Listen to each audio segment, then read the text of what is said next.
Hey everyone, welcome to another episode of ExtraTimeTV.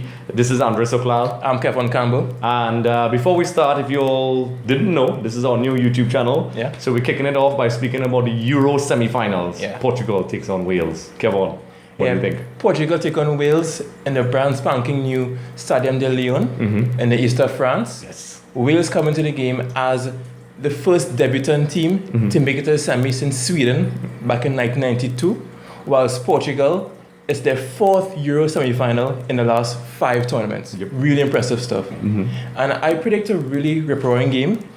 Reason being, Portugal, I love their lineup, I love their coach, and Wales, they're so dynamic. Back to front, they can hamper and trouble anyone. Yeah, Portugal is a team that has been heavily criticized since the Euros way back in 2004, I believe, when they got to the final. Very strong team. Rui Costa was still around, Luis Figo was still around, Ronaldo was in the final. Yeah. I remember he had a chance, skied it over. It was I was actually supporting Portugal in that tournament. I thought they had a really good team, but they seem to have progressively declined over the years in terms of producing talent. They still never had that number 9. Nope. Pauleta and Nuno Gomez are gone now. So I think what I've seen in this tournament, though, I admittedly did not give them a chance. There are some things about how they got to the quarterfinals that Kevin and I spoke about before, about the different formats, which we'll talk about another time. They came third in the group. It's an expanded tournament. And they got to where they are, by not actually winning a game in, regulation time. Yeah. But you know what? That's nitpicking. They got there. How they got there, you have good teams, you have bad teams, they got there. And now anything goes. Yeah. I really think now that they are at this stage, it's very easy to see Portugal with the players they have, progressing based on the individual talent. And as we saw, as I said in the last episode, I could see it being a very tight game. But Portugal, I think, man for man, has individually more talented players. Yeah. I think Wales has a very strong team. And if Portugal plays how I think they could play, and if they really turn it on, I think they could definitely maybe break, the hearts of the Welsh. Yeah, Fernando Santos has done a good job. And for the game against Wales, they only have one suspension. Midfield, William Carvalho, the young Sporting Lisbon midfielder, he's suspended. So Danilo, the Porto midfielder, is going to come in. But what I like about this Portugal team, compared to 2 years ago at the World Cup, youth was given a chance this round. And Fernando Santos, he changed lineup from the first game. But for this semi-final, what he's going to do is have that same back four from the second game with Cedric, Jose Font, Pepe, and Eliseu on the left. Yeah. And what Portugal do, they have a diamond in the midfield. And Danilo's going to be at the base of the diamond. On either side is going to be Adrian Silva. Yes. And you're going to have Renato Santos and João Mario on the right. They play compact and get the ball to Santos. Santos links the midfield. Sanchez links the midfield to the forward line. Yeah. And the forward line, without the number 9, Andre, what they're going to do? Have Nani and Ronaldo playing as those central strikers. Yes. So that's very positive. And I see where if Portugal gets possession and they have that ball, they play in the Welsh half, they can have success. Because for Wales, they have 2 key guys suspended, Aaron Ramsey and Ben Davies. Yes. And in my opinion, James Collins, who is really experienced, he has the ginger beard and everything, he's going to come into the back.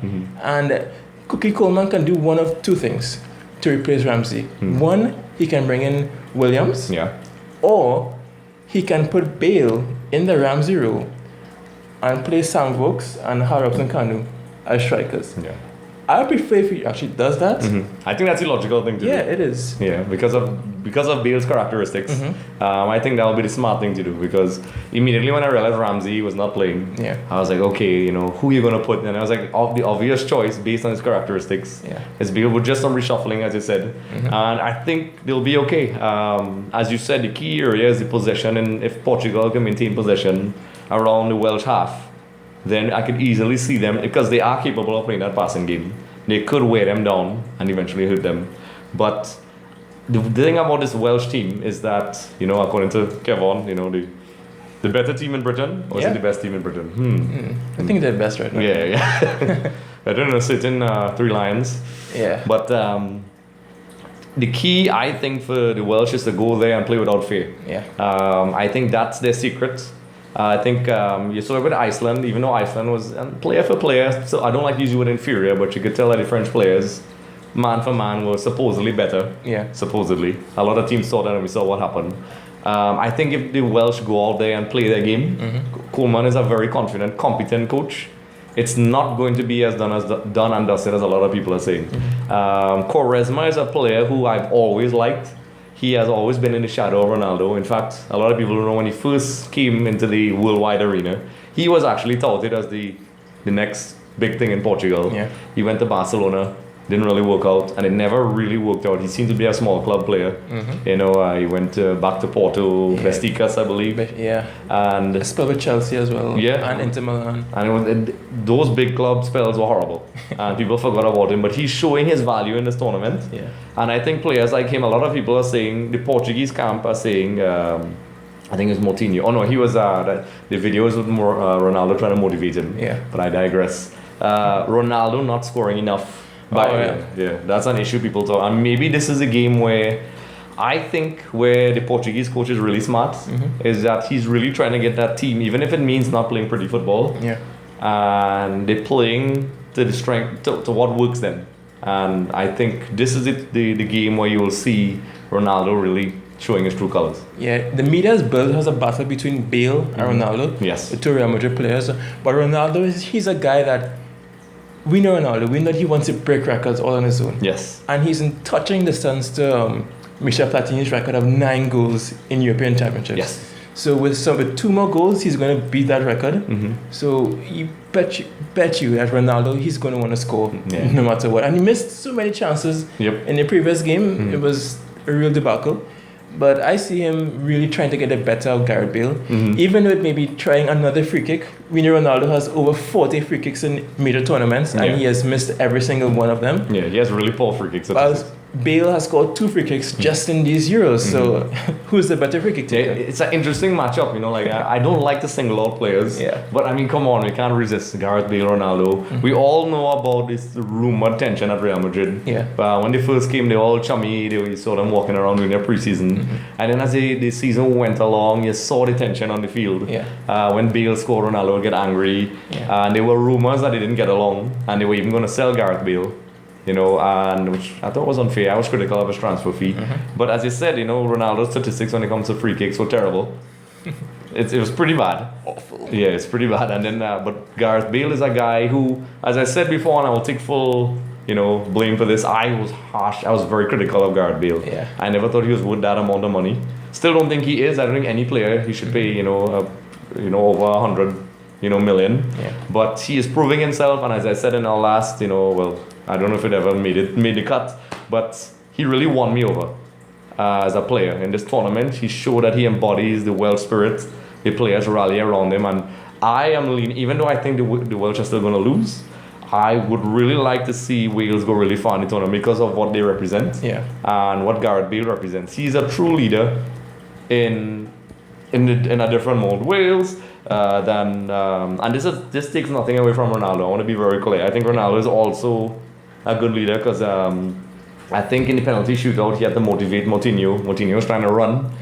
If you go on YouTube, you'll find the clip. I'll put it in the description below. He was running around and hiding, and he's like, "Listen, take it, whatever." But whatever. I just think Gareth Bale is he has grown into a great leader and represents his country. And I hope my analytical side says that the Welsh are going to lose by a narrow margin by individual brilliance of the Portuguese, but the emotional side of me hopes they win.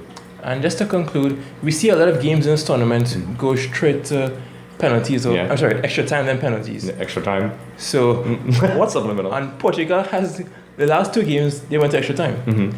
But if they go to that extra time period, what can happen is your bench can be a key role. Yes. Portugal can bring on Jean Martino, Ricardo Quaresma.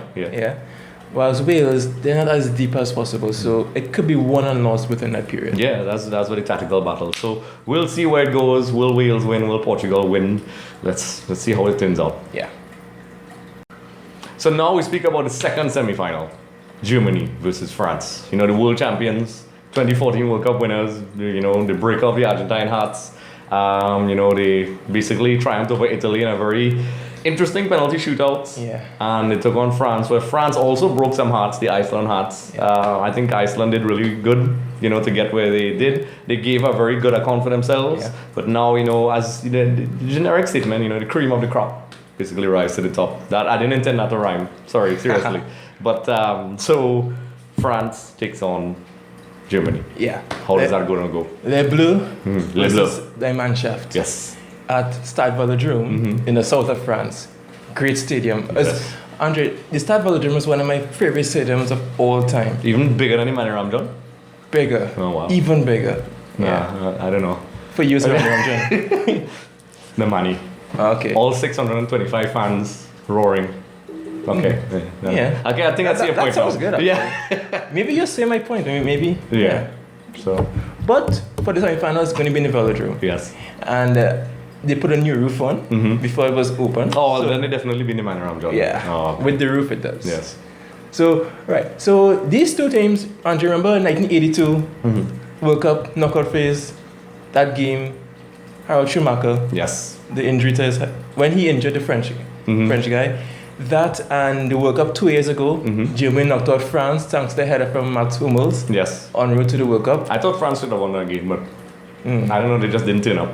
Yeah, L'Equipe, the French newspaper, they're reporting that it's time for revenge from that team because France has progressed in terms of their player personnel has improved, more experience. Likes of Griezmann, actually main stars on the world stage right now. And I see a game that is one of the biggest games of Euro history. They are two neighbors, they border each other. And it's going to be a real battle between Didier Deschamps and Jogi Löw. Tactically, breaking it down, Germany, yes, they started with 3 against Italy at the back, but they're going to revert to their customary 4 at the back for this game. Yes. But Germany has a glaring problem in midfield. Injuries and suspension has really disheveled their midfield. Yeah. Reason being, only Toni Kroos is their recognized midfielder. Normally, he's partnered with either Simon Khedira or Bastian Schweinsteiger. Khedira is injured for sure. Yep. And Schweinsteiger is touch and go. No, to replace them, they're either going to rely on Emre Can, who hasn't really played this for this Euros, or they may drop Draxler back. We don't know as yet. And interesting point, Mats Hummels is suspended for the game. Yeah. So Shakodan Mustafi, the Valencia centre back, may have to come in. Mustafi started the first game of the tournament, but hasn't really played much since. So that can be a problem for Deutschland. Yeah. And on the France side, with respect to injuries and suspensions, they have none. Yeah, France. I mean, I just love how it just cut to the chase. They have none. France really have no excuse. They're at home. They have their squad in order. Yeah. They look the parts. They showed a little complacency against Iceland. Yeah. It looked like they were cruising, and then Iceland showed a bit of grit and exposed what a lot of people are saying is that the defense are showing cracks. But I think it was more complacency. I think they were like, let's conserve energy because in these tournaments, from a physiological perspective, when you get to the finals, you have to make sure that your players are, you have to manage them well. Yeah. And, I think this took their foot off the gas. So I really don't think that they have really much of an issue in terms of, as you said, with the squad. My concern is, believe it or not, which is hard for me to say, the Germans, because in addition to the points you made with the midfield issues, injuries, is Müller, who's a guy who's one of my favorite strikers. I mean, even though he's German and I'm Argentinian, he hasn't had a great tournament. The German team doesn't really look like but do they ever do? I mean, this is where Germany starts to activate for some reason. Even at the World Cup, they sort of crept until they met Brazil, and then we saw what happened. So you never really know what you're going to get with Germany. I mean, I don't like to recite the old stereotypes. Well, Germans always perform well in international tournaments. Yeah. I don't know if this may be the tournament where that German cycle combined with injuries reaches its point. I don't think Draxler could play that role that deep. I think Draxler is better a little higher up, maybe on the left. Yeah. But that's one of my concerns with Germany. Can you really trust Emre Can? No. I mean, he's a hothead, and you bring him into this environment, he may actually do more harm than good. Yes. And also, I can't wait to happen. Also, Mario Gomez is injured for the rest of the tournament. Yeah. So They don't have an adequate replacement for Gomez. Yes, they have Schalke striker Leroy Sané, but he's untested and only 20 years old. Yeah. So they may just revert to that false nine and bring in Götze. Yeah. And you literally read my mind. I was going to say that. And for France, tactically, I would say Didier Deschamps, he has a very good problem because in the last game against Iceland, he started Samuel Umtiti, who's now signed to Barcelona as a centre back. Yeah. But Adil Rami is now fit again. So I think that Rami and Koscielny will form that central defensive partnership. But it's in midfield where he has the most, I would say, problems because in the last game he played Moussa Sissoko alongside Pogba and Matuidi. Yeah. And Moussa Sissoko did great. Yeah. Strong, good runner, good on the ball, very purposeful. But previously he played N'Golo Kante. So Andre, would he go with Kante, who is more defensive and passes more side to side laterally, compared to Moussa Sissoko, who runs at the defense and is more physical? I see him sticking with Sissoko. Yeah, I agree. You agree? Because Sissoko, in a game like Germany, France will want to be on the front foot because that French front three has been tremendous. Yeah. 10 goals between them. Olivier Giroud's 3 goals he's scoring. He's been a target man. Everyone likes him to be. Yeah. And finally. The fans are actually on his side now. I find it sort of appalling that even Arsenal fans and French fans, they jump on the Giroud bandwagon and say he's not good. But Giroud is a guy, the reason why he's so polarizing is that when he misses a chance, he shows his anguish and he really shows that he makes himself an easy target. Yeah. So, but he's a decent player. And Antoine Griezmann, who to me has been the star of this Euro tournament, has 4 goals. He's the leading scorer of the Euro 2016. Yeah. And also Dimitri Payet. That front three can trouble anyone, anywhere, throughout the world. Yeah, Dimitri has really. For people who look at the Premiership, they shouldn't be too surprised. But even I knew he was good. But he really, when he put on the French colours, really stepped into his own. And that front three has been remarkable. We knew what we were getting with Griezmann. France has always promised, that they always had the ingredients. Last time around was Ribéry and those guys. But, a lot of people, eyebrows were raised when certain traditional players weren't there. Yeah. And they were like, oh, wow, but, it seems as if Deschamps did his homework. The French have created a nice new cycle of players. And it's really in their own hands. And as history has shown in, relatively recent times, whenever France is at home, 98, they tend to turn. And that was not the French team in 98. Well, they had individually great players. But it was really a great team, I think, no matter what people said. Yeah. And this team is a real all-round team from front to back. The Germans should be worried.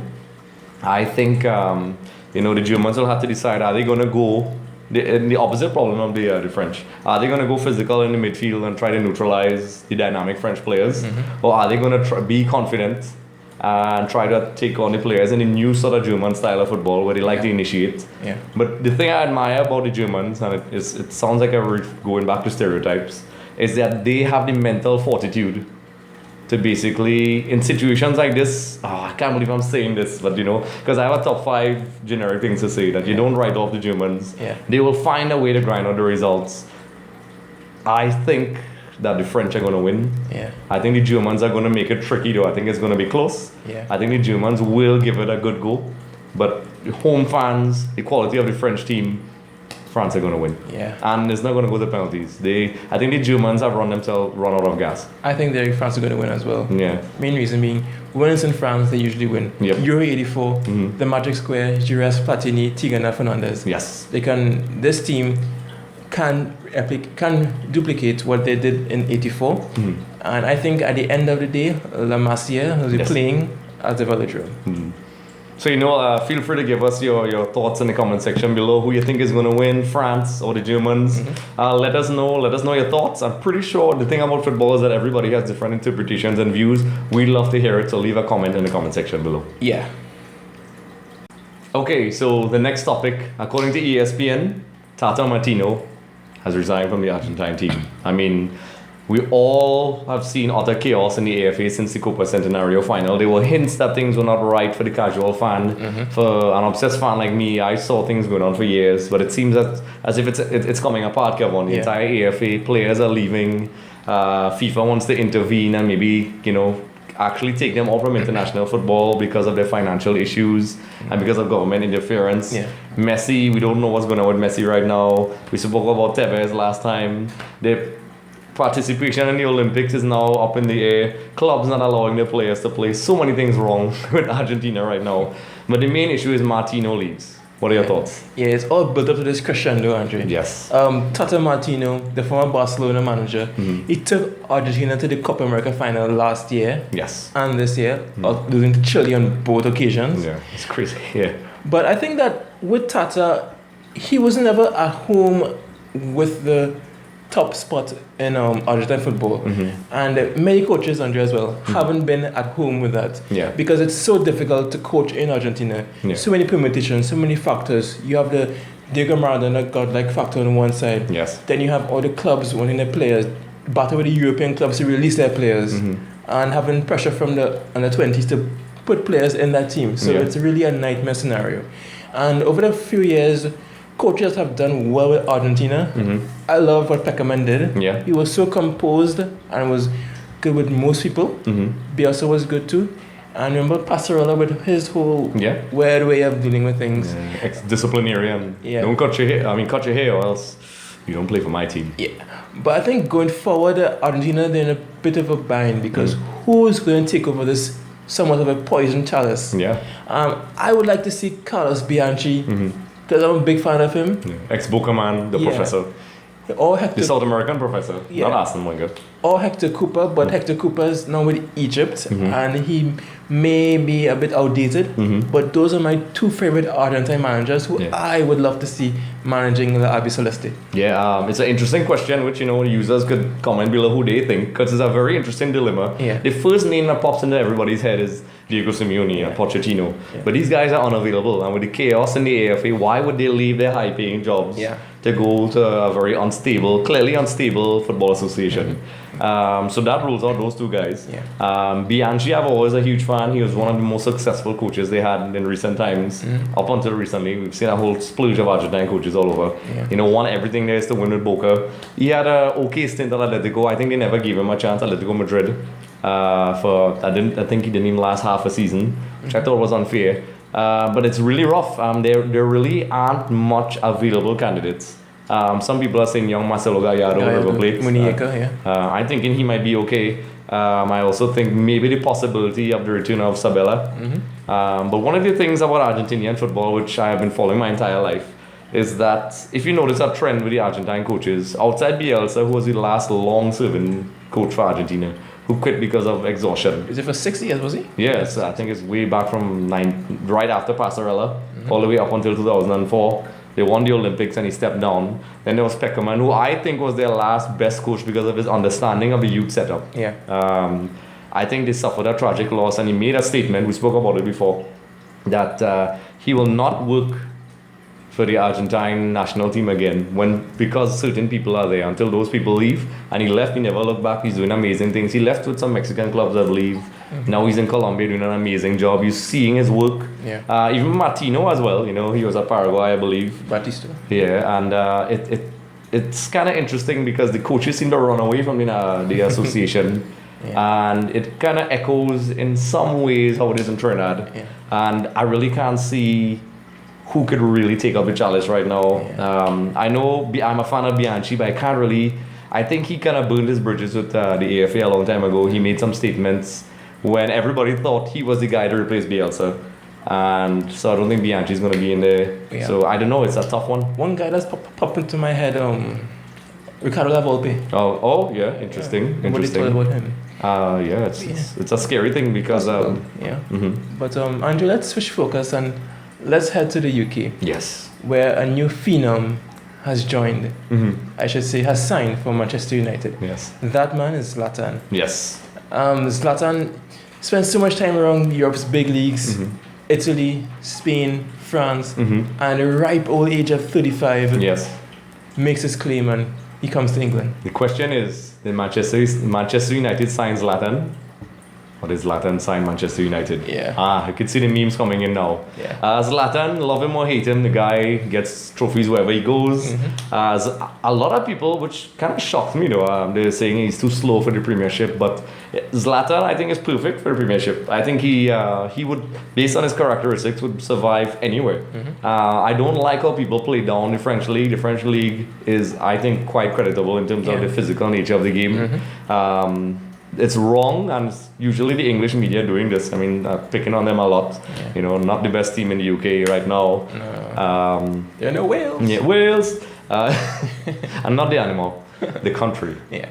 But basically, Zlatan is good. I think the Mourinho-Zlatan combination is exciting. Yeah. Because, they had an interesting dynamic because when he left Inter Milan, Jose Mourinho begged him to stay. Yeah. He's like, no, I will go to Barcelona and win trophies. No, Inter Milan won the treble. Yeah. But I think it's a perfect combo. I think it's exactly the type of people Manchester United need based on what they've built up on themselves.